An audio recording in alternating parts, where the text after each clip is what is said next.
Part number 9 वारे दुनिया. हो, पार्ट नंबर 9 वारे दुनिया. आणि शेअर करा, कमेंट करा आणि लाईक करा. आणि जितका शेअर करता येईल हा व्हिडिओ तितका शेअर करा. कारण सगळ्यांना समजलं पाहिजे, सगळ्यांना कळालं पाहिजे की आजकालचे रिलेटिव्ह आपल्याला वाटतं तेवढे आपल्या विश्वासातले नसतात.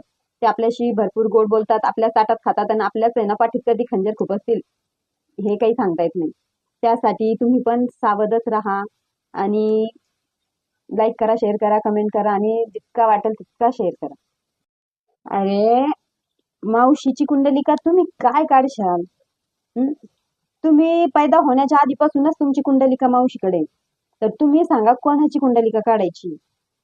तुमच्या दोन भावांची, बहिणीची की माय बापाची की तुमच्या ते जे किडनॅप करून नेणारे रिलेटिव्ह आहे त्यांची की अजून कोणाची काढायची ते सांगा तुम्ही फक्त.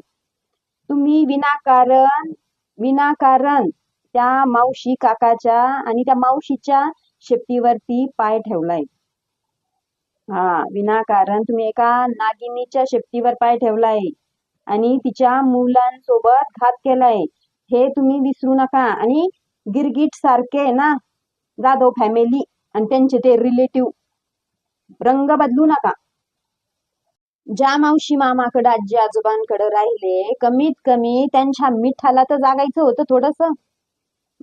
पण नाही, तुम्ही दाखवून दिलं तुमची फितरत कशी ती. तर तुमचं खानदान कसं आहे जाधवाचं हेही तुम्ही दाखवून दिलं आणि दुसऱ्यांना काय दोष देता?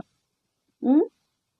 तुम्ही काय कसे हे तुम्ही जरा स्वतः आरशात बघा स्वतःलाच आणि स्वतःलाच विचारा की स्वतः तुम्ही कसे आहेत ते. तर मग समजल. पण देव तो वरचा, त्याचे डोळे बंद नाहीये.